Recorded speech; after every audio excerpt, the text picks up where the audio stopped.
পোকা কামড় দিত, ক্যান্সার রোগ, এরকম কুষ্ঠ রোগে আইয়ুব নবীর কুষ্ঠ রোগ আস্তে আস্তে বিরাট বড় আকার ধারণ করলো, শরীরগুলো পচে যাওয়ার মতন অবস্থা, শরীর দিয়ে দুর্গন্ধ বাইর হতে লাগে। গ্রামের মানুষ একটা কেউ সাপোর্ট করে নেই, বিবি রহিমা তুমি আইয়ুবকে নিয়ে গ্রাম ছেড়ে পালাও, আমরা আইয়ুবকে গ্রামে থাকতে দেবো না, এত গন্ধ সহ্য করতে পারিনি।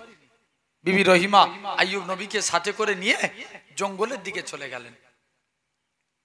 মুসলমান ঘরের ছেলে মেয়েরা, আব্বারা, তরুণেরা, ঘনার বনের মানুষেরা শুনে রেখে দেন, হযরতে আইয়ুব আলাইহিস সালাম এরা খুব ভাবে বিবি রহিমা জঙ্গলে যে তাবু খাটিয়ে আছেন, হঠাৎ করে মনে মনে করে আল্লাহ পাক আমি যদি এরকম ভাবে আমার স্বামীর কাছেই পড়ে থাকি, আমার স্বামীকে তো কিছু খাওয়াতে হবে, এমনি শরীর অসুস্থ, তার উপরে যদি না খেতে পাই মারা যাবে, না না না না এটা ব্যাপার না।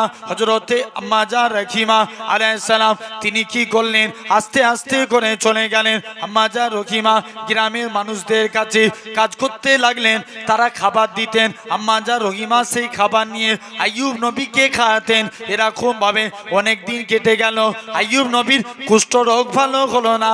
এক টাইমে হযরতে আইয়ুব নবীর শরীর থেকে পোকা এত কামড় দেয়, ঘা গুনো এরকম ভাবে পোকার কামড়ে হযরতে আইয়ুব আলাইহিস সালাম আস্তে আস্তে করে পোকার কামড়েতে আইয়ুব নবী জ্বালা যন্ত্রণা সহ্য করতে পারলেন না।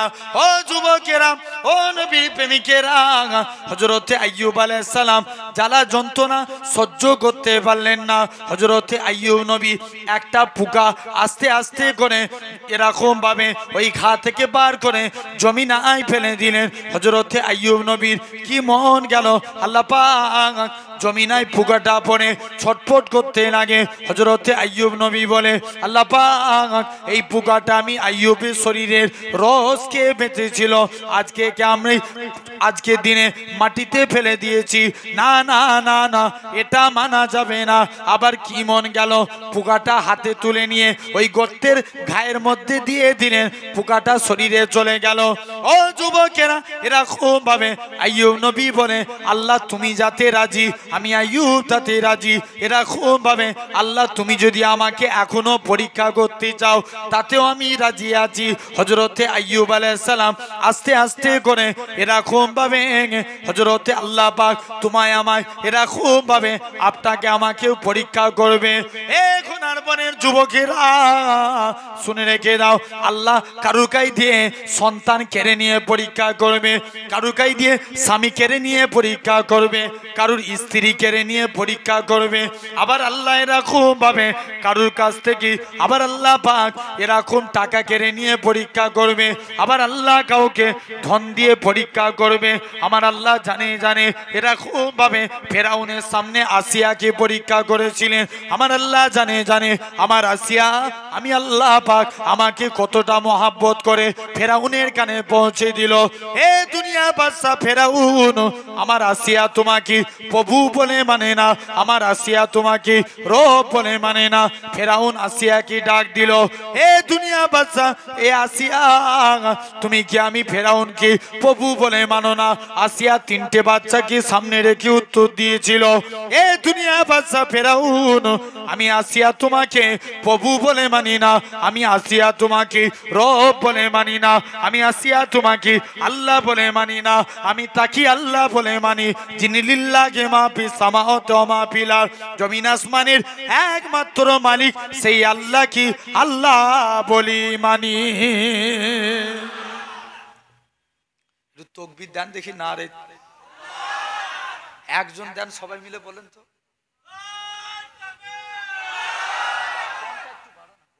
একবার দিলে হয়, মিনিমামলি 3 বার দিতে হয়, বলার আওয়াজ ভালো আছে দে।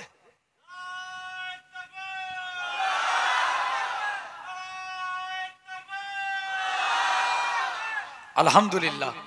তাহলে জেনে রাখেন আজকে এই সুন্দর জায়গায় বসেছি তো, তাহলে এদিক থেকে আইয়ুব নবীকে আল্লাহ 10 তারিখে মুক্ত করেছিলেন, এদিক থেকে একটা গুরুত্বপূর্ণ দিন। আর আপনার আমার কাছে মর্মাহত, শোকাহত, দুঃখ জনিত, কারণ রাসূলুল্লাহ 2 নাতি নওসায় রাসূল জান্নাতি যুবকদের সর্দার ইমামে হাসান হুসাইনকে নির্মমভাবে শহীদ করেছিল। এই জন্য উম্মতে মুহাম্মদীর কাছে কষ্টের ব্যাপার, ঠিক না ভুল? নবী বলছে যে আমার হাসান হুসাইনকে মহাব্বত করলো, সে যেন আমি নবী আমাকেই ভালোবেসে নিল। জোরে বললো না? এখন আসেন এক নাম্বার বড় ভাইয়ের কথা বলি, শুনবেন তো? অসুবিধা হচ্ছে না তো? আলহামদুলিল্লাহ। জেনে রেখে দেন, এক নাম্বার ইমামে হাসান, নবী বলছেন আমার এন্তেকালের পর খলিফাতন্ত্র থাকবে 30 বছর। আচ্ছা বলুন তো আপনারা, দীর্ঘদিন হাজার হাজার 24 পরগনার মানুষ মানে অনেক আলেমদের মুখ থেকে ওয়াজ শুনছে সে ছোট থেকে, বলুন আল্লাহ নবীর এন্তেকালের পর খলিফা কে হয়েছিলেন? আবু বাক্কার। বাহ, ঠিক বলেছেন। তারপরে ওমর, তারপরে হযরতে উসমান, তারপরে হযরতে আলী। এই হযরতে আলী হুজুর 4 জন হয়ে 30 বছর, নবীর হাদিস অনুযায়ী 30 বছর পূর্ণ হতে 6 মাস বাকি ছিল। ক মাস? 6 মাস। এই 6 মাস মুসলিম জাহানের খলিফা হলেন আল্লাহ রসুলের বড় নাতি, অর্থাৎ আমাদেরও খলিফা ইমামে হাসান রাদিয়াল্লাহু তাআলা আনহু। ক মাস খলিফা ছিলেন? 6 মাস। 6 মাস পর 30 বছর পূর্ণ হলো। আর তার আগে আলী হুজুরের সঙ্গে আমিরে মুয়াবিয়ার একটা যুদ্ধ হয়েছিল, যেটাকে সিফফিনের যুদ্ধ বলে। শুনেছেন আপনারা কম বেশি? অনেকে আবার আমিরে মুয়াবিয়াকে গালি দেয়। খবরদার, আমিরে মুয়াবিয়াকে গালি দেওয়া যাবে না, কারণ আল্লাহ রসুল বলছেন আমার সমস্ত সাহাবী জান্নাতি। জোরে বলেন সুবহানাল্লাহ। তাহলে আমিরে মুয়াবিয়া কি নবী সাহাবী না? কথা বলেন না কেন? নবী সাহাবী সেই, কিন্তু আমিরে মুয়াবিয়া তার উত্তরাধিকারী এজিদকে বানালো, কিন্তু ইমামে হাসান সিংহাসনে বসে আছেন, মানে ক্ষমতায় খলিফা। এজন্য শুনবেন, মনোযোগ দিয়ে শুনেন, এজন্য এজিদের সঙ্গে ইমামে হাসানের প্রথম দ্বন্দ্বের কারণ কি কারণে? ইয়েস, মানে খলিফাতন্ত্রের কারণে। এটাই মনে রাখবেন। 1 নম্বর দ্বন্দ্বের কারণ কি কারণে? বলো বলো, ঠিক বললে তো। সিংহাসনই বলেন আর খলিফাতন্ত্রের কারণই বলেন, যাই বলেন একটা বলেন। 1 নম্বর সিংহাসনের কারণে। 2 নম্বর মদিনার একটা সুন্দরী রমণী ছিল, শুনছেন? মদিনার একটা সুন্দরী রমণী যার নাম ছিল জায়েদা। কি নাম বললাম? জায়েদা। এত দেখতে সুন্দর, সবাই তাকে বিয়ের প্রস্তাব দেয়। ইমামে হাসানও বিয়ের প্রস্তাব দেয়, এজিদও বিয়ের প্রস্তাব দেয়। জায়েদা মনে মনে করে আমি এজিদকে বিয়ে করলে দুনিয়া পাবো, আর হাসানকে বিয়ে করলে আওলাদে রসুল দুনিয়ার সাথে আল্লাহ জান্নাত পেয়ে যাব। জোরে বলে। তাই সিলেক্টেড করলো আমি বিয়ে করতে হলে ইমামে হাসানকে বিয়ে করব। সবাইয়ের বিবাহের প্রস্তাবকে প্রত্যাখ্যান করে দিলেন, ইমামে হাসানের সঙ্গে বিবাহ হয়ে গেল। এজন্য 2 নম্বর দ্বন্দ্বের কারণ মনে পড়ছে। তাহলে 1 নম্বর কারণ কি? সিংহাসন। 2 নম্বর বিবাহের কারণে, নারীজনিত কারণে। তাই এজিদের মনে একটা বিরাট রাগ, ক্ষোভ তৈরি হলো। এজিদ কূটনীতিবিদ যার নাম ছিল মারওয়ান। কি নাম বললাম? মারওয়ান। মারওয়ান বলে এক কূটনীতিবিদ, তাকে সিলেক্টেড করলো। মারওয়ান মাইমুনা বলে এক দুশ্চরিত্রা ভ্রষ্টা নারী যার নাম ছিল মাইমুনা, তাকে সিলেক্টেড করলো। যাও যেমন করে খুশ ইমামে হাসানকে মারার প্ল্যান করো, যদি মারতে পারো এর বিনিময়ে তোমাদের অনেক পুরস্কার করব। ইমামে হাসানের 2 জন স্ত্রী ছিলেন। কয়জন? 2 জন। 1 নাম্বার স্ত্রী, প্রথম স্ত্রীর নাম হাসনা বানু। কি নাম বললাম? হাসনা বানু। আর দ্বিতীয় স্ত্রীর নাম জায়েদা। কি নাম বললাম? জায়েদা। মাইমুনা প্রথমে হাসনা বানুর কাছে যায়। হাসনা বানুর কাছে যে বলে, হাসনা বানু তুমি অনেক কষ্টের মধ্যে আছো, আমার কথা মতো মেনে নাও, ইমামে হাসানকে একটু টাইট দাও, তাহলে এর বিনিময়ে তোমায় অনেক পুরস্কার করব। হাসনা বানু বলে, জান চলে যায়, জান চলে যাবে, আল্লাহর কসম আওলাদে রসুলের সঙ্গে বিয়াদবি করব না। জোরে বলে। হাসনা বানুর কাছে আর মাইমুনা যেতে পারল না। দ্বিতীয় স্ত্রী জায়েদা খুব সুন্দরী এবং অল্প বয়স্কা, মানে বুদ্ধি অতটা নাই। এটা আমি কারবালার ঘটনা এই কিতাব থেকে পড়েছি। এরকম ভাবে ইমামে হাসান রাদিয়াল্লাহু তাআলা আনহু দ্বিতীয় স্ত্রী হাসনা জায়দার কাছে মাইমুনা যে বলে, জায়দা আই তুই যদি এজিদকে বিয়ে করতিস, এই ভাঙা কুটিরে পড়ে থাকতিস, তুই তো সিংহাসনে পড়ে থাকতিস, তোর গলায় অলংকারে ভরে থাকতো, চেহারায় রেশমের কাপড় পরতে, তুমি আজকে হাসানকে বিয়ে করে দেখ এত সুন্দরী নারী কেমন হালতে আছে। একদিন নয়, দুদিন নয়, এরকম ভাবে কন্টিনিউ 3 থেকে 4 মাস জায়দাকে পিন খাওয়াতে লাগে। সবসময় মানুষের মেন্টালিটি ভালো থাকে, দিতে দিতে পিন দিতে দিতে দেখবেন একটা বাড়িতে কি সঙ্গে সঙ্গে অশান্তি লাগে। কিছু কিছু দেখবেন এক একজনের বাড়িতে আছে মেয়েরা সব উঠা বসা করে, এক একজনের সুখ আবার অন্যজনের। দেখবেন এর বাড়িতে কি রান্না হয়েছে, এই আফটার এর বাড়িতে ক টাকা দিনা আছে নিজের বাড়িতে খেয়াল নাই, নিজের বাড়িতে কি রান্না করেছে, আর অপর বাড়িতে কি তরকারি দিয়ে খাচ্ছে সেটা খেয়াল আছে। কথা বলে না কেন, আছে না নাই? এরকম ভাবে জায়দাকে লোভে ফেলে দিলেন, বলছে তুমি হাসানকে একটু টাইট দাও। বলছে ঠিক আছে, বলে আমি তোমাকে কিছু জিনিস দেবো, এটা পানির সঙ্গে একটু খাওয়াবে। জায়দা রাজি হয়ে গেল। ইমামে হাসান হুজুরের অভ্যাস ছিল গভীর রজনীতে উঠে পানি পান করা। ইমামে হাসান রাদিয়াল্লাহু তাআলা আনহু একদিন গভীর রজনীতে উঠে পানি পান করলেন। পানি পান করে গভীর রজনীতে উঠে যেই পানি পান করলেন, জায়দার বাড়িতে একদিন আসছেন, পানি খেলেন। হুজুরের অভ্যাস ছিল রাত্রে উঠে পানি পান করা। যেই পানি খেলেন পেটের যন্ত্রণা শুরু হয়ে গেল। এত যন্ত্রণা সহ্য করতে পারেন না। আল্লাহ নবী নাতি ইমামে হাসান রাদিয়াল্লাহু তাআলা আনহু হুজুর আমার আস্তে আস্তে করে হামাগুড়ি দিয়ে নানা জানের মাজার আকদাসির কাছে গেলেন। এরা খুব ভাবে আল্লাহ নবীর মাজার আকদাসি সালাম খানা দিতে লাগি, আসসালাতু ওয়াসসালামু আলাইকা ইয়া রাসূলুল্লাহ হাবিবাল্লাহ।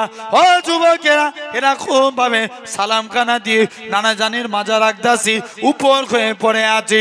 আল্লাহ নবীর ওসিলা করে ইমামে হাসান কে আল্লাহ পাক প্রথমবার নানা জানের ওসিলায় বিষকে মুক্ত করে দিয়েছিলেন।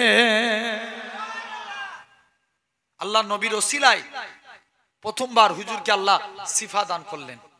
ইমামে হাসানের মনে সন্দেহ জাগলো, আর জায়দার বাড়িতে কিছু খাবো না। কিন্তু স্ত্রী তো হক আছে না নাই? দুজন স্ত্রী সমান হক আদায় করতে হবে।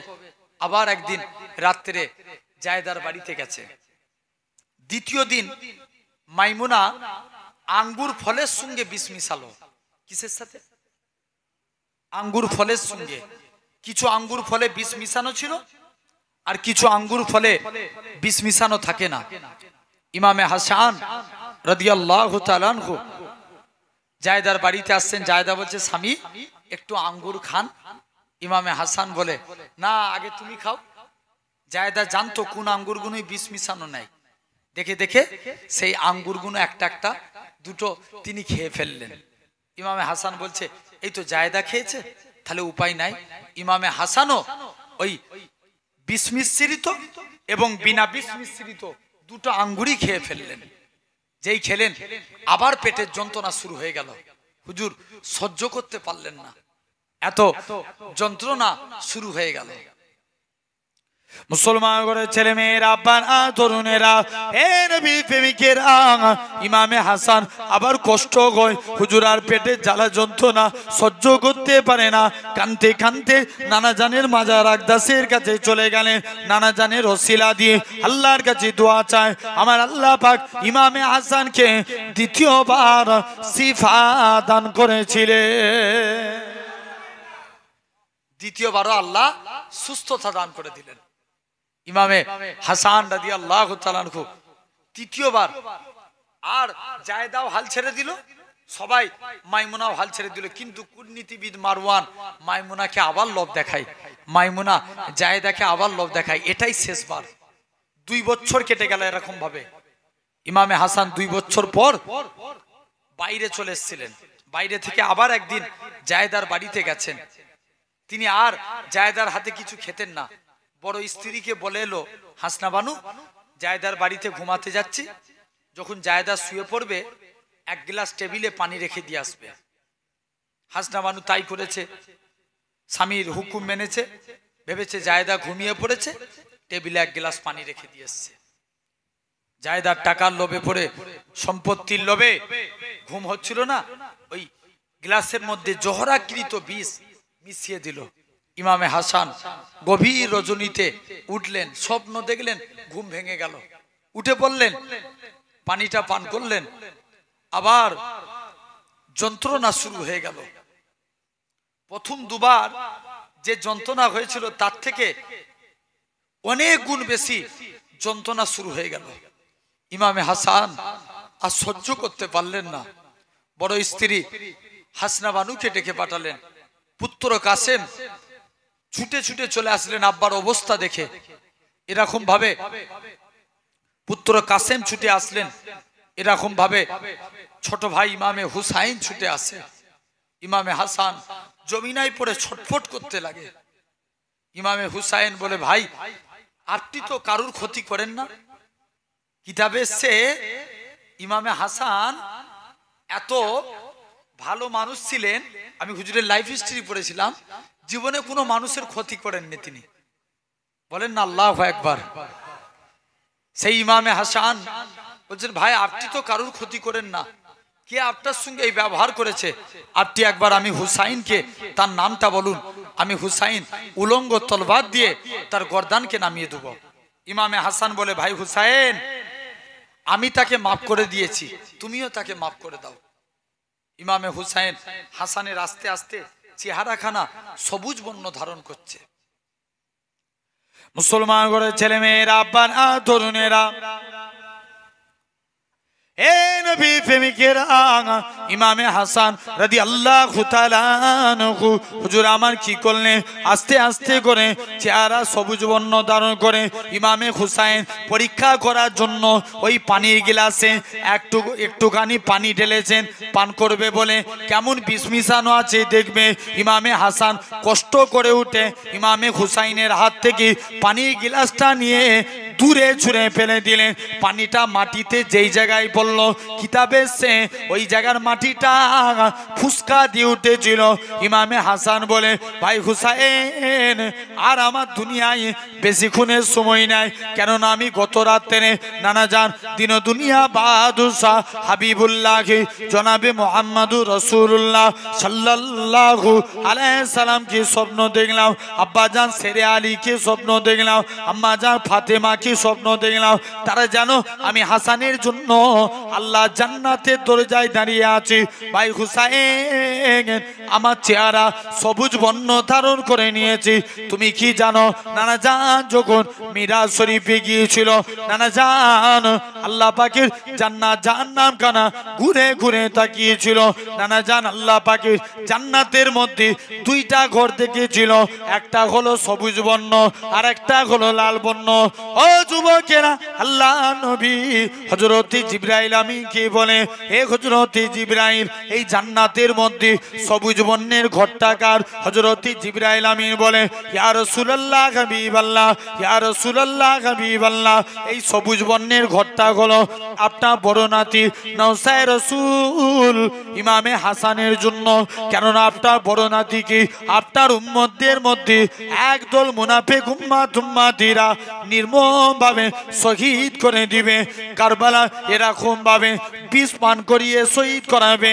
এই জন্য আল্লাহ পাক জান্নাতে সবুজ বর্ণের ঘরটা ইমামে হাসানের জন্য বানিয়েছে। তবে লাল বর্ণের ঘরটা কার? ইয়া রাসূলুল্লাহ হাবিবাল্লাহ, ইয়া রাসূলুল্লাহ হাবিবাল্লাহ লাল বর্ণের ঘরটা হলো আপনার ছোট নাতি নওসায় রাসূল ইমামে হুসাইনের জন্য। কেননা আপনার উম্মতদের মধ্যে একদল মুনাফিক উম্মাতিরা আপনার ছোট নাতি ইমামে হুসাইন কি এমন নির্মম নির্মম ভাবে কারবালা প্রান্তরে শহীদ করবে। গোটা কারবালা প্রান্তরটা লাল লাল রক্তময় হয়ে যাবে। ইয়া রাসূলুল্লাহ হাবিবাল্লাহ, তাই হুসাইনের জন্য লাল বন্যের ঘরটা আল্লাহ পাক জান্নাতে বানিয়েছে। ইমামে হাসান বলে, ভাই হুসাইন, তবে তোমার বড় ভাই হিসাবে তোমাকে নসিহত করে যায়, জীবনে ন্যায়ের পথে থাকবে, হকের পথে থাকবে। হকের পথে থাকতেও যদি জীবন দিতে হয় তাতেও তুমি রাজি হয়ে যাবে। আরো জোরে বলা গেল না? ইমামে হাসান শহীদ হয়ে গেলেন। ইমামে এদিকে অনেক বড় ইতিহাস, আমি খুব শর্ট করে করে বলেছি, একটা ঘন্টা সময় নেব, একটা ঘন্টার মধ্যেই কমপ্লিট করব। ইমামে হুসাইন তিনি কি করলেন, খুব শর্ট করে বলি, কিতাবে সে 150টার অধিক ইমামে হুসাইনকে চিঠি লিখে পাঠালেন। কুফাবাসীরা একটা একটা করে চিঠি লিখে, ইমাম হুসাইন জানতেন যে এরা বিশ্বাসঘাতকতা করবে, তারপরেও তিনি কোনো তাদের চিঠিতে কর্ণপাত করতেন না। কুফাবাসীরা লাস্টে কালে যারা দেখবেন ইমানদার মানুষ তাদেরকে এইভাবেই তো টেনে নিয়ে আসে। কুফাবাসীরা লাস্টে কালে একটা চিঠি লিখেছিল, যে চিঠিটায় লেখা ছিল হুসাইন, আরবিতে লেখা ছিল, জাস্ট আমি সারমর্মটা বলছি, ইমামে হুসাইন, আপনি কি চান আপনি আমরা তারা এজিদ হাসানকে চক্রান্ত করে মেরেছে, আমরা এজিদকে নেতা বলে মানতে চাই না, আমরা আপনাকে নেতা বলে মানতে চাই। হুসাইন, আপনি কি চান এজিদের কাছে আমাদের ঈমানগুলো নষ্ট হয়ে যাক? ব্যাস, ইমামে হুসাইনের অন্তরে আঘাত টেনে দিল। এরা ঈমানের ব্যাপারে প্রশ্ন তুলে যায়। ইমামে হুসাইন তাই সিলেক্টেড করলো তার এক ভাই, যার নাম ছিল মুসলিম বিন আকিল। কি নাম বললাম? ইমাম মুসলিম। নাম বলেন, অ্যাকচুয়ালি পুরো নাম জানতে হবে না। কি নাম? ইমাম মুসলিম। ইমাম মুসলিমকে পাঠালেন। তখন কুফার গভর্নর ছিল নোমান বিন বাসির। কি নাম বললাম? নোমান ইবনে বাসির। তিনি খুব সহজ সরল মানুষ ছিলেন, সাদা মনের মানুষ ছিলেন, আওলাদে রসুলকে খুব ভালোবাসতেন। সামনে এই দিকটা দুধারে দুজন বসেন, আসেন, আমি বলছি এইদিকে চলে আসেন। ইমাম সাহেব না আপনাদের, তাই তো নাকি? বেচারি খুব আমাকে কদিন ধরে খুব ফোন করে মহব্বত করে ভালোবাসে। আল্লাহ কবুল করেন, বলেন আল্লাহুম্মা আমিন। ইমাম মুসলিমকে পাঠালেন। ইমাম মুসলিম কুফায় গেলেন। এই কুফাবাসীরা, তোমরা যারা হুসাইনের নামে বায়াত গ্রহণ করতে চাও, আমি মুসলিমের হাতে হাত দিয়ে বায়াত দাও। আমি মুসলিমের হাতে হাত দিয়া মানে হুসাইনের হাতে হাত দিয়ে বায়াত গ্রহণ করা। জোরে বলেন। আসতে হয়ে গেল না? একটু জোরে বলো। আচ্ছা, ভাই হন তো আপনারা? এই ভাই তো নাকি? আপনাদের ভাই, আমি আপনাদের ভাই, আপনারা আমার ভাই। ভাই একসঙ্গে মিলে সুবহানাল্লাহ, আর তো বেশি নয়, আধা ঘন্টা খুব জোর হলে বাকি আছে 35-20 মিনিট। বলেন না একটু একটু জোর করে আওয়াজ, লাস্ট ফিনিশিং টাইমে একটু শর্ট জোর করে দেন সুবহানাল্লাহ। পিছনের ভাইগুলো কিন্তু ফাঁকি মারলে আল্লাহ দেখবে। জোর করে বলো সুবহানাল্লাহ। একটু আগিয়ে আসতে হবে। আচ্ছা, আল্লাহ কবুল কর। ভাই একটু মেহরবানি করে ফিরে আওলাদ হাত জোর করে বলি, পিছনে এত মানুষ এসছে, বসার জায়গা হচ্ছে না। আমাকে একটা গজল বলতে বলছে, শুনবেন গজল? আর একটা লোক তো উঠে বলছে, ভাইজান ওয়াজ বেশি করতে হবে না, শুধু গজল বলেই যাবে তুমি। আচ্ছা, একটু তার আগে আমি একটা নাত বলবো, তার আগে মেহরবানি করে আপনারা কথা রাখেন। 24 পরগনা মানুষ বিশ্বাস করেন, আমি কালকে একজনকে বলছিলাম 24 পরগনা মানুষ ভালোবাসা দিয়েছে, অনেক ভালোবেসে ফেলেছে। আমি ওদের মহাব্বত করি। আসেন না, একটু আগে আগে আসেন, পিছনে দেখেন, একটু যদি কষ্ট করেন। একটা ভাই শোনার ভাই, এই ফোন ধরে আছে, একটু এগিয়ে এসো, শুনতে হয়তো নাকি? একটু এগিয়ে এসো। দরুদ শরীফ আল্লাহুম্মা। একটু সবাই আগে আগে, যে যেখানে বসে আছে একটু করে শুধু এগিয়ে চলে আসেন।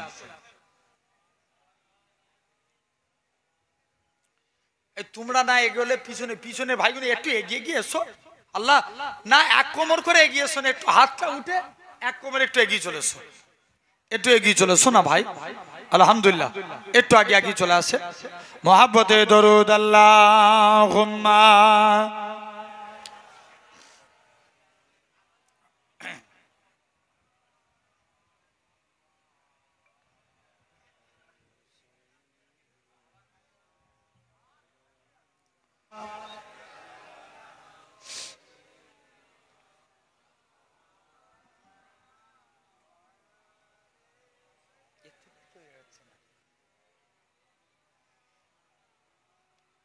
আচ্ছা, যারা ওই পিছন দিকটায় দাঁড়িয়ে আছে না, ওই এইখানটা একটা গেট আছে না, গেট তো নাকি কি বলে, এইটা দিয়ে তোমরা ঘুরে চলেছো না, দাঁড়িয়ে থাকবে কেন? ওরা আসবে না? আচ্ছা আচ্ছা, হ্যাঁ হ্যাঁ, আল্লাহ কবুল করেন। আমার ভাইরা, আব্বারা, তরুণেরা, বসে বসে ওয়াজ শোনা সুন্নাতে রাসূল, জানেন এটা? আল্লাহ নবী একদিন ওয়াজ করছেন, কিছু যুবক ছেলে সাইডে দাঁড়িয়ে আছে। নবী হযরতে মিকদাদকে দেখবেন, হাদিস খুলে দেখেন, হযরতে মিকদাদকে আল্লাহ নবী নিজের চাদরটা ছুঁড়ে দিলেন, বাবা মিকদাদ, আমার চাদরটা জমিনায় বিছিয়ে দাও, জমিনায় বসে বসে ওয়াজ শোনো। এই হাদিস দ্বারা প্রমাণ, বসে বসে ওয়াজ শোনা সুন্নাতে রাসূল। জোরে বলবেন না? আমার ভাইরা জেনে রেখে দেন। তথাপিও এখন ইমাম মুসলিম, কার কথায়? মুসলিমের কথাই বলছিলাম তো নাকি, মনে আছে তো? ইমাম মুসলিম কুফার মানুষদের কাছে যে বলে, এই কুফাবাসীরা, তোমরা যারা হুসাইনের নামে বায়াত গ্রহণ করতে চাও, সব আমার হাতে হাত দিয়ে বায়াত গ্রহণ করো। কদিনের মধ্যে 40,000 কুফাবাসী ইমাম মুসলিমের হাতে হাত দিয়ে বায়াত গ্রহণ করে লাই। বললেন না সুবহানাল্লাহ? লাস্টে গেলে যখনই এরকম করলেন, এদিকে তখন গভর্নর ছিল নোমান বিন বাসির। এজিদ ভাবলো, নোমান বিন বাসির গভর্নর থাকলে আমার ক্ষমতা থাকবে না, তাই চেঞ্জ করে দিল। কি? মুনাফেক উবাইদুল্লাহ বিন জিয়াদকে কুফার গভর্নর নিযুক্ত করলো। উবাইদুল্লাহ বিন জিয়াদ কুফার গভর্নর হই বলে, কুফার মানুষেরা, তোমরা যারা হুসাইনের নামে বায়াত গ্রহণ করেছো, সব এজিদের পক্ষে লাও, নাহলে তোমাদেরকে ডিরেক্টলি মেরে দেবো। হত্যার হুমকি দিতে লাগলো। একদিনের কথা, অনেক বড় ইতিহাস। ইমাম মুসলিম একদিন নামাজ পড়তে দাঁড়িয়েছেন, পিছনে দেখেন 40,000 কুফাবাসী ইমাম মুসলিমের পিছনে নামাজ পড়ছেন। কত হাজার? 40,000। ইমাম মুসলিম নামাজ থেকে ফারেক হয়ে দেখেন, মানে নামাজ শেষ করে পিছন দিকে তাকিয়ে দেখে 2-4 জন বাদে সবাই পালিয়ে গেছে। তার আগে ইমাম মুসলিম ইমামে হুসাইনকে চিঠি লিখে পাঠিয়ে দিলেন, হুসাইন, আপনি কুফায় চলে আসুন, কুফার মানুষরা সব আপনার নামে শপথ নিচ্ছে, এরা এজিদকে কেউ চাই না। ইমামে হুসাইনের কাছে প্রথমে চিঠি চলে গেছে। এদিকে ইমাম মুসলিম ভাবলেন আর উপায় নাই। ইমাম মুসলিম, এরা সেই বিশ্বাসঘাতকতা করেছে। ইমাম মুসলিম আল্লাহ রসুলের সাহাবী হযরতে হানির বাড়িতে আত্মগোপন করলেন।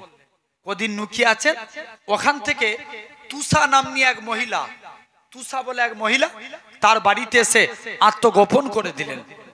নুকিয়ে আছেন। তুষার 2টো ছেলে ছিল, খুব গবেট মার্কা ছেলে। তারা ইমাম মুসলিমের খবরটা রাজ দরবারে দিয়ে দিলেন। তারা ভাবছে, আমরা যদি খবর দিয়ে দিই তাহলে আমরা অনেক টাকা পাবো।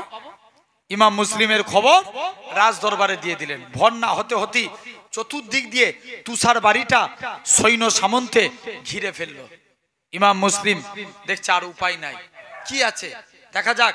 ইমাম মুসলিম তিনি তাড়াতাড়ি করলেন কি, ইমাম মুসলিম আস্তে আস্তে করে ইমাম মুসলিম ওই জায়গা থেকে বলছে, না, আমিও বিনা লড়াইয়ে ছেড়ে দেবো না। মুসলমান ঘরের ছেলে মেয়েরা, আব্বারা, তরুণেরা, এ নবী প্রেমিকেরা, হযরত ইমাম মুসলিম এরা খুব ভাবে তরবারি চালাতে লাগে। নারে তাকবীর, আল্লাহু আকবার ধ্বনির আওয়াজ তুলে তরবারি চালাতে লাগে।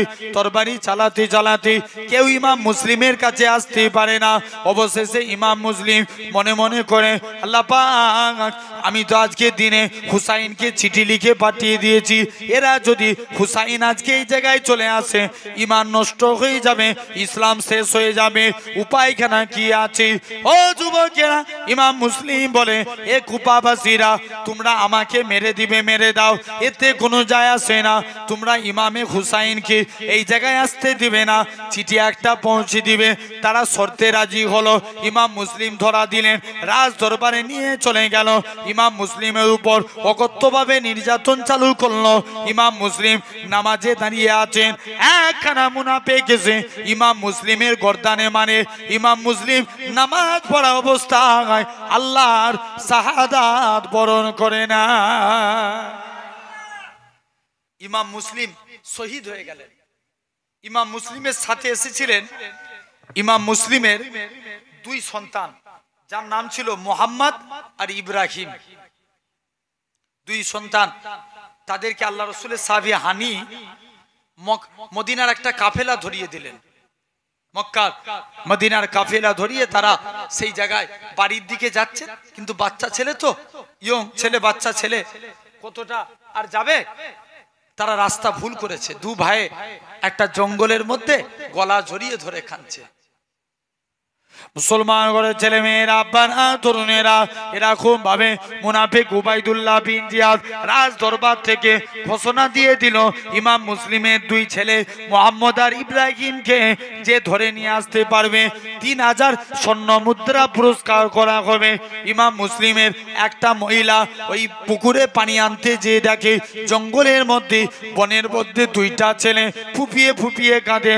মহিলা পানি আনতে যে বাচ্চাদের কাছে যায়, কে বাবা তোমরা, তোমাদের পরিচয় দাও।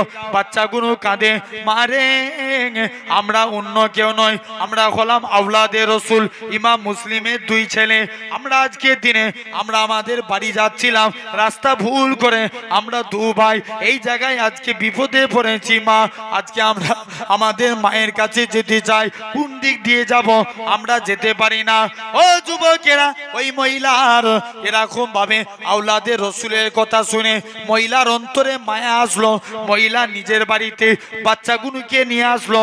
বাচ্চাটাকে একটা পাশের বাড়িতে বাচ্চা দুটো মোহাম্মদ আর ইব্রাহিমকে ঘুমাতে দিলেন। হঠাৎ করে গভীর রজনীতে কিন্তু ওই মহিলার যে স্বামী সে ছিল একটা জালিম। মহিলার স্বামী কি করলো, তাড়াতাড়ি করে এরকম নিজের বাড়িতে এসে বলে মোহাম্মদ আর ইব্রাহিমকে খোঁজ করে। কিন্তু হঠাৎ করে রজনীতে, গভীর রজনীতে মোহাম্মদ আর ইব্রাহিম চিৎকার করে কেঁদে উঠে। এমন সময়তে ওই স্বামীখানার ঘুম ভেঙে গেল। স্বামীখানা বলতে লাগে, কার বাড়িতে কার বাচ্চা কাঁদে, এরাই কি সেই মোহাম্মদ আর ইব্রাহিম নাকি? ও যুবকেরা, স্ত্রী খানা থাকদমা দিতে থাকে, কার বাড়িতে কে বাচ্চা কাঁদে আপনি ওই সব চিন্তার মাথায় থেকে দূরে সরান, ঘুমিয়ে পড়ুন। এরকম ভাবে স্বামী সন্দেহ জাগলো, পাশের বাড়ির দিকে গিয়ে যেতে লাগলেন। এটা তো আমার বাড়িতে কান্নার আওয়াজ উঠছে। দু ভাই গলা জড়িয়ে ধরে কাঁদে। বড় ভাই ছোট ভাইকে বলে, ভাই রে উঠে পড়ো, আমি দিন দুনিয়া বাদশাহ রাসূলুল্লাহকে স্বপ্ন দেখলাম, হযরতে আলীকে স্বপ্ন দেখলাম, হযরতে ইমাম মুসলিমকে স্বপ্ন দেখলাম, ইমাম হাসানকে স্বপ্ন দেখলাম, তারা যেন জান্নাতে দরজায় দাঁড়িয়ে আছে। আমরা দু ভাই মনে হয় আর বাঁচবো না, আমরা মারা যাব। এরকম ভাবে দু ভাই গলা জড়িয়ে ধরে কাঁদে। মহিলা খানা বলে, ও আমার স্বামী, খবরদার খবরদার, আওলাদে রসুলের সঙ্গে বেয়াদবি করবেন না, আওলাদে রসুলের বিরুদ্ধে অস্ত্র ধারণ করবেন না। কাল কিয়ামতের ময়দানে কোন মুখ নিয়ে রসুলুল্লাহর সাফাত খানা চাইবেন? খবরদার খবরদার, আওলাদে রসুলের বিরুদ্ধে অস্ত্র ধারণ করবেন না। এতই যদি মারার ইচ্ছা হয়, আগে নিজের স্ত্রীকে মেরে দেখুন, তারপরে আপনি বুঝতে পারবেন। নিজের স্ত্রীকে এক তরবারি দিয়ে শহীদ করে দিলেন। নিজের বাচ্চা আছে, আব্বাজান খবরদার খবরদার, আওলাদে রসুলের সঙ্গে বেয়াদবি করেন না আব্বাজান। যদি মারার ইচ্ছা হয়, নিজের বাচ্চাকে আগে মেরে দেখুন, তারপরেই তো বুঝবেন বাচ্চা মারার জ্বালাটা কি। ও যুবকেরা, ও নবীর প্রেমিকেরা, এরকম ভাবে আস্তে আস্তে করে ওই ব্যক্তিখানা মোহাম্মদ আর ইব্রাহিম দুজনের কাছে পৌঁছে গেল। দু ভাই গলা জড়িয়ে ধরে কাঁদে, ওগো আল্লাহ পাকের বান্দা, তুমি আমাদেরকে মেরো না, মেরো না। তোমাকে মুনাফিক উবাইদুল্লাহ বিন জিয়াদ যা টাকা দিব বলেছে, আমরা দু ভাই নিজের বাড়িতে যে আমরা কালেকশন করে চাঁদা তুলে তুলে তার থেকেও বেশি টাকা দেবো। আর আমি মোহাম্মদ আর ইব্রাহিম আমরা দু ভাই কথা দিলাম, কাল কিয়ামতের ময়দানে তোমাকে জান্নাতে না নিয়ে যে আল্লাহর দয়ার জান্নাতে যাব না। কিন্তু টাকার লোভে পড়ে ওই মুনাফিকের ঘুম হচ্ছিল না। দু ভাইকে এক তরবারি দিয়ে শাহাদাত শহীদ করে দিলে। দু ভাই শহীদ হয়ে গেলেন একের পর এক। এদিকে ইমাম হুসাইন তিনি কুফার দিকে রওনা দিয়ে চলে এসেছেন। প্রতিমধ্যে আল্লাহ রসুলের সাহাবী হুরেরের সঙ্গে দেখা। হুরের বলে, হুজুর আপনি কুফায় যাবেন না, আপনি এখান থেকে চলে যান, কারণ কুফায় ইমাম মুসলিমকে মেরে দিয়েছে, তার বাচ্চাগুলোকে শহীদ করে দিয়েছে। আপনিও যদি যান আপনার সঙ্গে তারা খারাপ ব্যবহার করবে। আপনি রাসূলুল্লাহর বংশধর, তাই আপনার বিরুদ্ধে অস্ত্র ধারণ করতে পারবো না। হুজুর আপনি এখান থেকে চলে যান, আমি আমার সৈন্যদের নিয়ে ঘুমাবো, আপনি পালিয়ে যান। ইমাম হুসাইন পরিবার বর্গদের সঙ্গে আলোচনা করে সিলেক্টেড করলেন যে আমরা সব বাড়ি ফিরে চলে যাব। শুনছেন ঘনারবনের মানুষ, কিন্তু যার যেখানে মরণ নসিবে থাকবে সে কোন জায়গায় পৌঁছাবে? জোর করে বলো।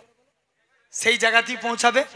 ইমাম হুসাইন সারা রাত বাড়ির দিকে রওনা দিচ্ছেন। ভোরের টাইম হয়েছে, একটা খোলা ময়দানে এসে পৌঁছালেন। এসে গর্ত খুলছে তাবু খাটাবে বলে, সারা রাত হাঁটাচলা করেছে, শরীর টায়ার্ড ক্লান্ত, গর্ত খুলছে, দেখে কাঁচা রক্ত বার হচ্ছে। ইমামে হুসাইন ভাবলেন আর উপায় নাই, নিয়তির খেলা এটাই, নানা জানের ভবিষ্যৎবাণী, এখানেই সেই নবী পরিবার বর্গরা পানি পানি করে হাহাকার করবে, এটাই সেই কারবালা। ইমাম হুসাইন উপলব্ধি করে নিলেন, তাবু খাটালেন, যা আল্লাহ নসিবে রেখেছে হবে। ইমাম হুসাইন তাবু খাটালেন। 8 তারিখে এসে 9 তারিখে সকালে পৌঁছালেন। আফটার পরের দিন এসে 8 তারিখে এসে পৌঁছালেন। 9 তারিখ পরের দিন দেখে আমর বিন সাদের নেতৃত্বে 20,000-এর এক বিরাট বাহিনী ফুরাত নদী অবরোধ করে দাঁড়িয়ে আছে। ইমামে হুসাইন তাদেরকে 3টে অপশন দিলেন, হয় তোমরা আমাকে ডিরেক্ট এজিদের সঙ্গে কথা বলতে দাও, তা না হলে আমাকে অন্য কোনো জায়গায় চলে যেতে দাও, না হলে বাড়ি ফিরে যেতে দাও, আমরা যুদ্ধ করতে আসিনি। আমর বিন সাদ উবাইদুল্লাহ বিন জিয়াদকে বলে পাঠালো, হুসাইন এই 3টে জিনিস বলছে। উবাইদুল্লাহ বিন জিয়াদ বলে, তোমাকে মীমাংসা করতে পাঠাইনি, তুমি হুসাইনকে বন্দি করে ধরে নিয়েছো, কিন্তু আলীর রক্ত বন্দি হতে চাইবে না, অন্যায়ের কাছে আমি আপোষ করব না। পরের দিন বলছে তাহলে যুদ্ধ হবে। বলছে ঠিক আছে, আজকে 9 তারিখ ইবাদতের রাত। কোন দিনে নামাজ পড়তে হয়? কথা বলেন। 9 তারিখের রাত ইবাদতের রাত, 2 রাকাত করে নামাজ পড়বেন। এখন তো আবার অনেকে ফেসবুক হুজুর বেরিয়েছে, দেখবেন ভাই কে বিড়ি খাচ্ছে তার বেলায় মানা করে নে, কে মদ খাচ্ছে নিষেধ করে নে ফেসবুকে, যে তোমরা তো হুজুর মানা করো না যে আমাদের যারা অনুসারী, আমাদের যারা ভক্ত, মদ খাওনি, বিড়ি খাওনি, গেজা খাওনি, পরের গিবত গিল্লা করুনি, এসব না বলে বলছে সবে বরাতের নামাজ পড়া যাবে না, সব ভালো কাজে নিষেধ করছে। কত বিদ্যাচ্ছ নি? আরে হ্যাঁ না বলুন, নামাজ পড়লে গুনাহ না সওয়াব, আগে এটা বলো, জোর করে বলো। কে আসুরার নামাজ পড়বে বলছে না পড়া যাবে না, জেনে রেখে দেন। এদিকে ইমামে হুসাইন বলছে ঠিক আছে। ভোরবেলায় ইমামে হুসাইন তার আগের দিন এরকম ভাবে নানা জানের পাগড়িটা মাথায় দিলেন। কার পাগড়ি? নানা জানের। জুব্বা মুবারক পরলেন, পিতার জুলফিকার তলবার হাতে নিলেন। ইমামে হুসাইনের ঘোড়াটার নাম ছিল দুলদুল। কি নাম বললাম? দুলদুল।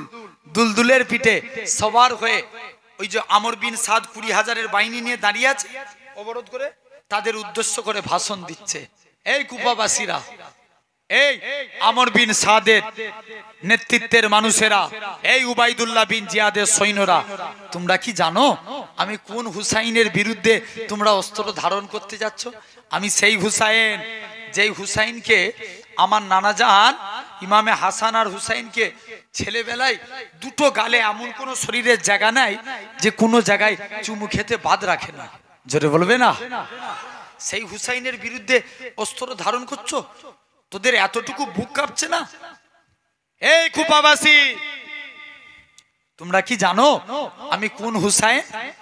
আমি হলাম সেই হুসাইন, যেই হুসাইনের নানা জানের আমরা মদিনার মসজিদে মিম্বারে, মদিনার মসজিদের ভিতরে নানা জান হামাগুড়ি দিত, আমরা হাসান হুসাইন 2 ভাই নানা জানের পিঠে চেপে বসতাম। সিদ্দিকে আকবর বলেছেন, কোন রেয়াত এসছে হযরতে ওমর বলেছেন, এই বাচ্চারা তোমাদের বাহনটা তো খুব ভালো। তৎক্ষণাৎ আল্লাহর নবী বললেন, আবু বকর তুমি কি কথা বলছো? আমি বাহনটা যেমন উত্তম, যারা বসে আছে তারাও উত্তম। জোরে বলে। তোমরা সেই হুসাইনের বিরুদ্ধে অস্ত্র ধারণ করেছো? ইমামে হুসাইন কাঁদে আর বলে, হে কুফাবাসীরা, এই ইবনে জিয়াদের সৈন্যরা, এ আমি হুসাইনের মুখালেফেরা কোন হুসাইনের বিরুদ্ধে তোমরা অস্ত্র ধারণ করেছো, আমি সেই হুসাইন যার নামে তোমরা নামাজের মাধ্যমে দোয়া করো, আল্লাহুম্মা সাল্লি আলা মুহাম্মদ ওয়া আলা আলি মুহাম্মদ, আল্লাহুম্মা বারিক আলা মুহাম্মদ ওয়া আলা আলি মুহাম্মদ। এ কুফাবাসীরা, এ ইবনে জিয়াদের সৈন্যরা, শুনে রেখে দাও, কোন হুসাইনের বিরুদ্ধে অস্ত্র ধারণ করেছো, আমি হুসাইন ছেলেবেলায় আমার নানাজান সিজদারত অবস্থায় ছিল, আমি হুসাইন নানাজান নানাজান নানাজান বলে আল্লাহ নবীর পিঠেতে চড়ে বসলাম। হযরতে আল্লাহ নবী সিজদা দেয়, মনে মনে করে আমি রাসূলুল্লাহ যদি সিজদা থেকে মাথা তুলি আমার হুসাইন পড়ে যাবে, আমার হুসাইন পড়ে গেলে আমার ফাতেমার কষ্ট হবে, আমার ফাতেমার কষ্ট আমি রাসূলুল্লাহ সহ্য করতে পারবো না। তাই আল্লাহ নবী সিজদার তাসবিহ খানা বাড়াতে লাগে, সুবহান রাব্বিয়াল আলা, সুবহান রাব্বিয়াল আলা, সুবহান রাব্বিয়াল আলা। আল্লাহ নবীর পিঠ থেকে হুসাইন নামে না, আল্লাহ নবী সিজদার তাসবিহ খানা বাড়াতে লাগে, সুবহান রাব্বিয়াল আলা, সুবহান রাব্বিয়াল আলা। ও যুবকেরা, আল্লাহ নবী হুসাইনে এরকম ভাবে আল্লাহ নবীর পিঠ থেকে হুসাইন নামে না, আমার আল্লাহ পাক জিবরাইল আমিনকে পাঠিয়ে দেয়, এ হযরতে জিবরাইল চলে যাও চলে যাও, আমার রাসূলুল্লাহকে জানিয়ে দাও তাদের নানা নাতির ওই খেলাটাকে আমি আল্লাহ পাক কবুল করে নিয়েছি। যাও সেই হুসাইনের বিরুদ্ধে, সেই হুসাইনের বিরুদ্ধে অস্ত্র ধারণ করেছো, সেই কুফাবাসীরা তোমরা কার বিরুদ্ধে অস্ত্র ধারণ করেছো, আমি সেই হুসাইন। জিবরাইল ফেরেশতা মাঝে মাঝে দাইয়া কালবি সূরা ধরে আসতেন। কার সূরা ধরে? দাইয়া কালবি বলে আল্লাহ রাসূলের এক সাহাবী ছিলেন, তার সূরা ধরে আসতেন, এসে নবীর দরবারে বসতেন। হাসান হুসাইন জিবরাইলের কোলে বসতেন, কিন্তু পকড় হাদরাহাদরি করে কিছু না পেয়ে দু ভাই উঠে পালিয়ে যেতেন। জিবরাইল ফেরেশতার মন খারাপ, নবীর কাছে যে ঝরঝর করে কাঁদছে। মুসলমান করে ছেলে মেয়েরা, আব্বারা, তরুণেরা, হযরত জিবরাইল আমিন বলে, ইয়া রাসূলুল্লাহ, হাবিবাল্লাহ, হুজুর একটা বেয়াদবি মাফ করেন, একটা কথা কি জিজ্ঞাসা করতে পারি? আল্লাহ নবী বলে, হ্যাঁ হ্যাঁ বলো, কি কথা বলো? ইয়া রাসূলুল্লাহ, হাবিবাল্লাহ, আপনার দুটো নাতি ইমামে হাসান হুসাইন, আমি জিবরাইলের কোলে এসে বসে, আমি জিবরাইলের মনটা ভরে যায়, আপনার দুটো নাতি আমার কোলে এসে বসে, আবার বসে থেকে উঠে পালিয়ে যায়, হুজুর এজন্য আমি জিবরাইলের মন খারাপ। কি ব্যাপার বলুন? আল্লাহ নবী বলে, এ হযরতে জিবরাইল, আমার দাইয়া কালবি যখন আমি নবী আমার দরবারে আসতো, আমার হাসান হুসাইন রাদিয়াল্লাহু তাআলা আনহুমা হুজুরদের জন্য কিছু খাবার নিয়ে আসতো, তোমাকে আজকের দিনে খাবার না পেয়ে তোমার কাছে তোমাকে দাইয়া কালবি ভেবে তোমার কোল থেকে উঠে পালিয়ে গেছে। হযরতে জিবরাইল আমিন বলে, ইয়া রাসূলুল্লাহ, হাবিবাল্লাহ, হুজুর আপনি আমায় সময় দেন, আমি যাব আর আসবো। আল্লাহ জান্নাত থেকে আপনার দুটো নাতিকে জান্নাতি খাবার খাবো। ইয়া রাসূলুল্লাহ, হাবিবাল্লাহ, হুজুর আপনি কি জানেন আপনার বেটি ফাতেমা যখন আল্লাহ জিকিরে ফানা হয়ে যেত, আল্লাহ আল্লাহ আল্লাহ আল্লাহ আল্লাহ আল্লাহ জিকিরে ফানা ফিল্লা হয়ে যেত, আল্লাহ পাক আমি জিবরাইলকে পাঠাতেন, এ হযরতে জিবরাইল চলে যাও চলে যাও, আমার ফাতেমার গলা করে আমার ফাতেমার সুরাত ধরে আমার ইমামে হাসান হুসাইনকে দুলনায় দুলা খাইয়ে ঘুম পাড়া। সেই হুসাইনের বিরুদ্ধে অস্ত্র ধারণ করবে। যখনই ইমামে হুসাইন এরকম মায়াবী সুরে বলতে লাগে, কিছু মানুষ এজিদের পক্ষ উবাইদুল্লাহ বিন জিয়াদের দল ত্যাগ করে হুসাইনের পক্ষে চলে আসে। যারা বলবেন না, হযরতে হুরের থেকে শুরু করলি অনেক মানুষ বলল, রইল তোরা দুনিয়া নিয়ে থাক, মরতে যদি হয় আওলাদে রাসূলের জন্য মরব, কিয়ামতের ময়দানে নবীর শাফাআত পেয়ে আল্লাহ জান্নাত পেয়ে যাব। জোরে বলে। দুপক্ষে আমর বিন সাদ আর হুসাইন পক্ষ থেকে দুপক্ষে যুদ্ধ শুরু হবে। সর্বপ্রথম যিনি হুসাইনের পক্ষে যুদ্ধে বার হয়েছিলেন আল্লাহ রাসূলের সাহাবী হযরতে হুরের রাদিয়াল্লাহু তাআলা আনহু দাঁড়িয়ে গেলেন। মুনাফিকদের মধ্য থেকে আসলেন সাফওয়ান বলে এক ব্যক্তি। কি নাম বললাম? সাফওয়ান। এরাও মুসলমান কিন্তু মুনাফিক। সাফওয়ান বলে এক ব্যক্তি চলে আসলেন। সাফওয়ান হুরেরকে বলে, হুরের তুই তো আমাদের দলে ছিলিস, হুসাইনের পক্ষে মরতে গেলিস। হুরের বলে, মরতে হলে হুসাইনের পক্ষ নিয়েই মরবো। যুদ্ধ শুরু হলো। হুরেরও তোর বাড়ি চালায়, সাফওয়ানও তোর বাড়ি চালায়। হুরের আল্লাহু আকবার ধ্বনির আওয়াজ দিয়ে এক তরবারি মারে বীর যোদ্ধা সাফওয়ান জমিনায় পড়ে হত্যা হয়ে গেল। বলবেন না সুবহানাল্লাহ? আরে জোর করে বলো। জমিনায় পড়ে হত্যা হয়ে গেল। হুরের অনেকক্ষণ ধরে লড়াই করে পানির জন্য শরীর নিস্তেজ হয়ে গেল, নিজে শাহাদাত বরণ করে নিলেন। একের পর এক আসে আলী আকবর আসে, আব্বা আপনি আমায় অনুমতি দেন। অনেক আমি কত বলবো। আউন ইমাম হুসাইনের দুই ভাগনা ছিলেন, আউন আর মোহাম্মদ, দুজন মিলে চলে যায়। মায়ের অনুমতি নিয়ে মামার দোয়া নিয়ে জিহাদের ময়দানে চলে যায়। হাজার হাজার সৈন্য কতল করে দু ভাই শহীদ হয়ে গেলেন। আলী আকবর আসে, আব্বা আপনি আমায় অনুমতি দেন।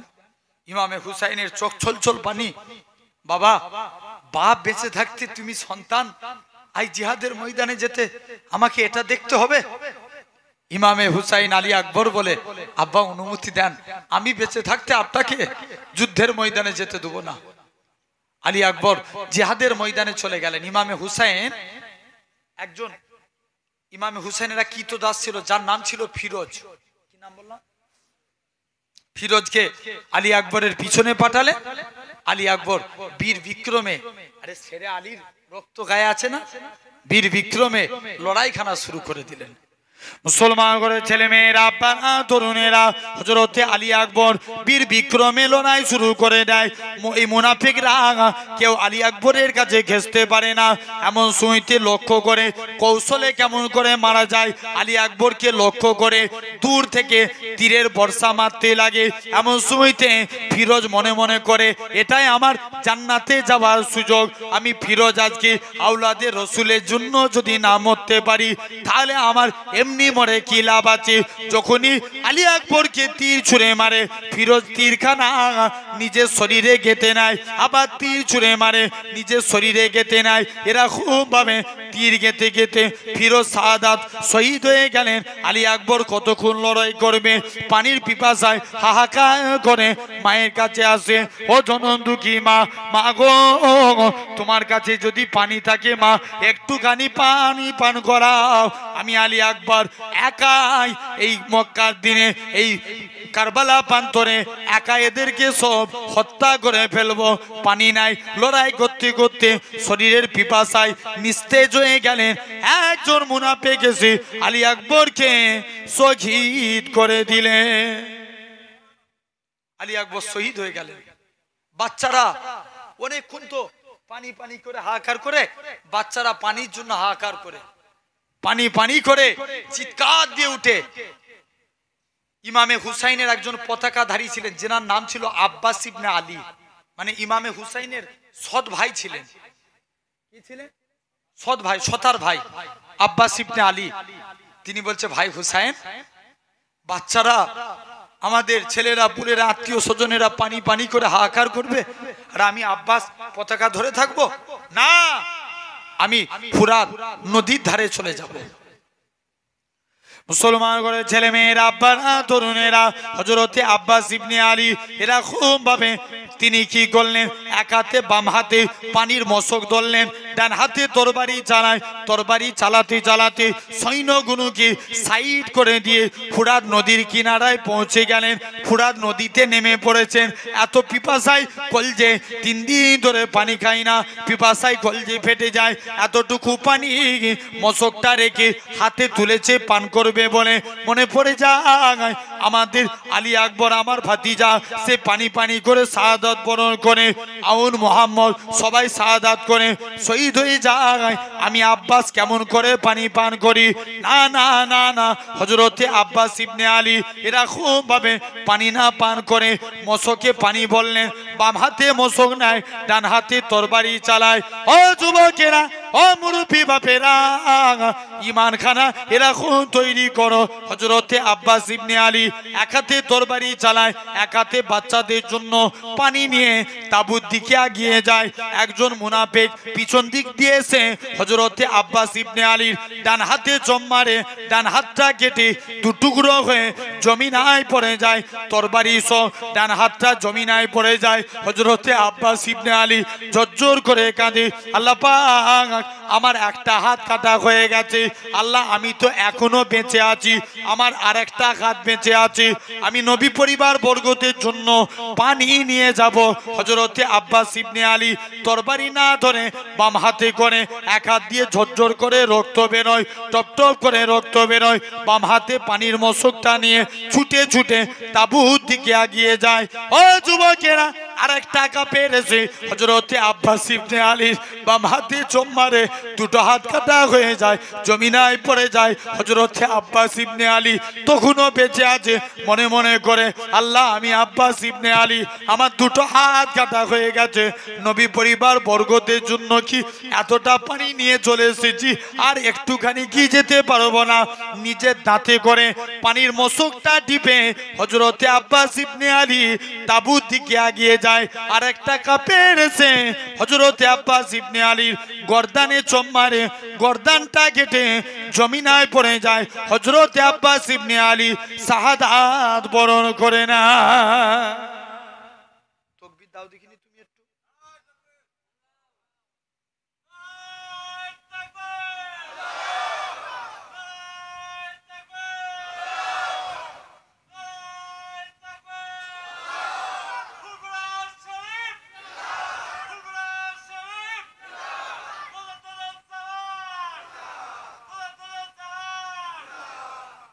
মাশাআল্লাহ, একদম আমি যেহেতু বলেছি টাইম আর বাড়াবো না, একদম শেষ কথা, একের পর এক এরকম বলতে বলতে গেলে এখন অনেক টাইম চলে যাবে। পুরো কারবালার আলোচনা করতে গেলে আমার মিনিমাম আমার 2.5 ঘন্টা সময় লাগে, 2 ঘন্টা 15-20 মিনিট পুরো ডিটেলসে আলোচনা করতে গেলে। জেনে রেখে দেন, হযরতে আব্বাস শহীদ হয়ে গেলেন, বাচ্চা এবার সবাই শহীদ হয়ে গেছে, ইমামে হুসাইন তরবারি নিয়ে চলে গেলেন। এটাই শেষ কথা। মুসলমান করে ছেলে মেয়েরা, আব্বারা, তরুণেরা, হযরতে ইমামে হুসাইন পিতা জুলফিকার তরবারি নিয়ে তরবারি চালাতে লাগে, বীর বিক্রমে লড়াই করতে লাগে। হযরতে ইমামে হুসাইন একা তরবারি চালিয়ে 5000 সৈন্যকে কতল করে দেয়। হযরতে হুসাইনের কাছে কেউ ঘেঁষতে পারে না। এমন শুনতে একটা পিছন থেকে আওয়াজ আসে, হুসাইন হুসাইন বলে একটা আওয়াজ আসে। হযরতে ইমামে হুসাইন তরবারি ছেড়ে দিলেন, যুদ্ধ করা বন্ধ করে দিলেন। তাকিয়ে দেখে তিনার নানাজান দিন দুনিয়া বাহাদুর শাহ এক হাতে আবে কৌসারের পানি আর এক হাতে খালি বোতল নিয়ে দাঁড়িয়ে আছে। এ আমার কলিজার টুকরা হুসাইন, আর তোমায় যুদ্ধের পরিচয় দিতে হবে না, তুমি যে শেরে খুদার বেটা এর পরিচয় তুমি দিয়ে দিয়েছ, যার তরবারির নাম ছিল জুলফিকার এর পরিচয় তুমি দিয়ে দিয়েছ। এ হযরতে হুসাইন, আমি তোমার নানা জান কেন তোমাকে কারবালা প্রান্তরে পাঠিয়েছি। হুসাইন রে, তুমি যে শহীদ হয়ে যাবে, তুমি যে মারা যাবে, তোমার রক্তগুলোকে আমি রাসূলুল্লাহ এই খালি বোতলে তুলে রাখবো। কাল কিয়ামতের ময়দানে আমার উম্মত উম্মতিরা এরা হবে গুনাহগার, এরা হবে বদকার। যেদিন কিয়ামতের ময়দানে এদের মিজানে দাঁড়ি পাল্লায় আমল নামা ওজন করা হবে, যখন এদের গুনার পাল্লা ভারী হয়ে যাবে, তোমার একটুবার রক্ত তাদের নেকির পাল্লায় দিয়ে দেবো, যার ওসিলাতে আল্লাহ পাক আমার উম্মত উম্মতিদের নেকির পাল্লা ভারী করে দিবে। সেই হুসাইন সেরেফ আপনার আমার জন্য শহীদ হয়েছেন। আল্লাহ কবুল করেন। আল্লাহ যেন আমাদের প্রত্যেকের অন্তরে ইমামে হুসাইনের মোহাব্বত দেন, বলেন আল্লাহুম্মা আমিন। আমরা হুসাইন জিন্দাবাদ, এজিদ মুর্দাবাদ, ঠিক কিনা? হুসাইন আর এজিদ মুর্দাবাদ, এটা মাথায় রাখবেন আমার ভাইরা, আব্বারা, তরুণীরা। আল্লাহ কবুল করে। আচ্ছা বলবো একদম খুব শর্ট টাইমে এক্ষুনি দোয়া করব, ভাইদের রিকোয়েস্ট, শর্ট টাইমে অল্প কিছু আপনাদের কাছে একটু আগামী বছর এই জলসার জন্য একটু কিছু চাইবো। 10টা ভাই 2000 টাকা করে আল্লাহর জন্য দিতে পারবেন? 1 নম্বরে কেউ আছেন হাত তুলে বলবেন 2000 টাকা। একজন কে আছো? আর কি নাম তোমার? আফসার আলী মোল্লা। 2000 টাকা মাশাআল্লাহ একটা হয়েছে। আর একজন কে আছে বলো না ভাই? আর একজন 2000 টাকা দিবেন। 2 নম্বরে কেউ আছেন একজন 2000 টাকা দেওয়ার মতো? আল্লাহর হস্তে 24 পরগনা মানুষ, আপনারা অনেক দানি মানুষ, বিশেষ করে এই বসিরহাট সংলগ্ন ভেবিয়া চৌমাথা এলাকার মানুষ। আমি আসি এলাকায়, যে আসিনি আসা হয়নি এটা নয়, অনেক আসি। বলেন না কে আছেন 2 নম্বরে 2000 টাকা দিবেন? একজন কে আছেন? 10টা ভাইয়ের কাছে আশা করছি। এত ভাই বসে আছেন তো হুসাইন হুজুরের আলোচনা শুনলেন, হুসাইন হুজুরের মহাব্বতে দান করেন না, কত টাকা কত দিকে চলে যায়। কে আছেন 2 নম্বরে 2000 টাকা দিবেন? আর একজন ভাই হাত তুলে বলো, একটু তাড়াতাড়ি করে বলেন না কে আছেন? একজন হবে না? 2 নম্বরে 2000 টাকা দিবেন। আর একজন কে আছেন? আমার যুবক গুণে একটু হাত তুলে বলো না ভাই, কত টাকা তো কত দিকে চলে যায়, 2000 টাকা করে শরীক হতে পারবে না? জি কে আছেন 2 নম্বরে 2000 টাকা দিবেন? এতগুলো বাপ ভাইয়ের মধ্য থেকে একজন হাত তুলে বলো। তোমরা বলছো হাত তুলবনি, ইবলিস বলছে এই হাত তুলিনি স্যার। যেই তোমরা হাত তুলে দিবে দেখবে ইবলিস আগুন লাগার মতো ছুটবে, তোমার কাছে আর থাকবে না। বলো না আমার সোনার ভাই। আর যুবকরা যদি ইসলামিক কাজে আগিয়ে আসে দেখবেন ওই এলাকায় ইসলামিক কাজ আরো বেশি হয়। এই জলসাটা করতে কত টাকা খরচা হয় বলেন তো? কে আছেন 2 নম্বরে 2000 টাকা দিবেন? একজন বলেন না ভাই। 2000 টাকা বেশি হচ্ছে এক বছর পরে? বলো না কে আছো একজন 2 নম্বরে 2000 টাকা? আমি টোটাল আল্লাহ কি নাম আনিসুর ভাই 2000 টাকা তাকবীর দেন, নারে তাকবীর, জোরে দেন না নারে তাকবীর, নারে তাকবীর। মাশাআল্লাহ এখনো 8টা বাকি আছে। 10 জন জান্নাতি সাহাবীর নামে দান করেন না ভাই। 3 নম্বরে কে আছেন? একটা মুঠো প্রথমে করে দেন, মানে 5টা। 3 নম্বরে কে আছেন 2000 দিবেন? এই মন থাকা চাই ভাই, একটু হাত তুলে বলো, মনটাকে বড় করে আমি দিল থেকে দোয়া চেয়ে যাই। 3 নম্বরে কে আছো 2000 টাকা? একজন বলো না। আমার আব্বাগুনু ভাইগুনু বসে আছেন 2000 টাকা দিবেন? একজন হাত তুলে দেখান, এখান থেকে এরা দেখে নিবে। বলেন না কে আছেন? জি কই আর কি আছো বলো না বাপ। একটা আমার ভাই 2000 টাকা 3 নম্বরে দান করবেন, কে আছেন? একজন বলেন আল্লাহর হস্তে 3 নম্বরে 2000 টাকা দিবেন। একজন কে আছো বলো না। জি ভাই আমরা এমনি পান খেয়ে বিমল খেয়ে কত টাকা কত দিকে ফুরিয়ে দিই, আর আল্লাহ আল্লাহ রসুলের মহাব্বতে আব্বা মা কবরে চলে গেছে, মাগফিরাতের উদ্দেশ্যে 2000 টাকা 3 নম্বরে কে দিবেন? একজন হাত তুলে বলেন।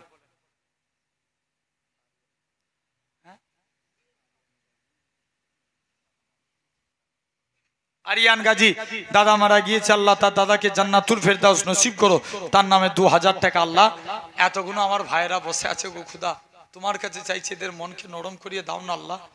আল্লাহ এরা তোমার হুসাইনের, আল্লাহ তোমার রসুলের নাতি ইমামে হুসাইনের মহাব্বতে আল্লাহ এরা যেন দান করতে পারে। আল্লাহ 3টে হয়েছে আল্লাহ, আর 7 জনের মনকে নরম করিয়ে দেন, বলেন আল্লাহুম্মা আমিন। ভাই 4 নম্বরে কে আছেন 2000 টাকা দিবেন? একজন বলো না। 5টা তুলো একটা গজল বলবো ইনশাআল্লাহ। 5টা আগে উঠে যাক না। কে আছেন 4 নম্বরে? 4 নম্বরে 2000 টাকা দিবেন? একজন হাত তুলে বলে একটা যুবক। আল্লাহ এতবার করে বলছি তোমাদের মনে একটু মায়া লাগছে না যে ভাইজান বেকার বকে যাচ্ছে? একজন বলবে না?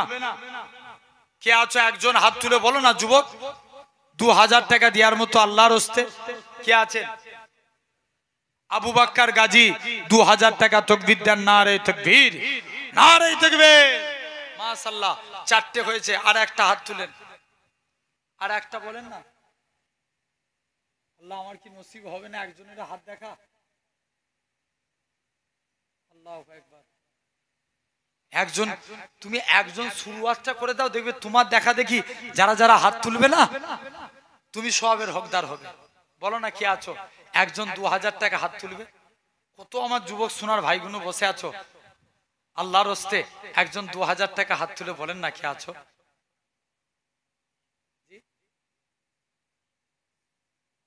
3 নম্বরে একজন কে আছেন? এই 5 নম্বরে, 5 নম্বরে কে আছেন? আল্লাহু আকবার। 5 নম্বরে কি আছে বলো না ভাই? পুরো কসম খেয়ে বসে আছে তো। হুজুর তুমি বললেও দুবুনি, হাত তুলবুনি। বলেন কে আছেন? 5 নম্বরে 2000 টাকা দিবেন আল্লাহর হস্তে। আব্বা মা কবরে চলে গেছে, তাদের মাগফিরাতের উদ্দেশ্যে তাদের সম্পত্তি নিয়ে ভোগ করছি। 5 নম্বরে কে দিবেন 2000 টাকা? একজন হাত তুলে বলেন।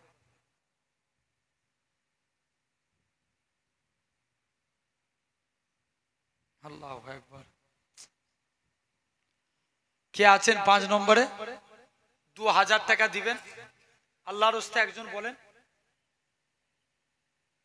জি, এলাকার মাটি প্রচুর শক্ত, আল্লাহ কবুল করেন। জানেন কে আছেন আল্লাহর হস্তে? বলেন আমার ভাই। আব্বা মা উদ্দেশ্য করে, দাদু দাদি নানা নানি কবরে চলে গেছে, তাদের মাগফিরাতের উদ্দেশ্য করে 2000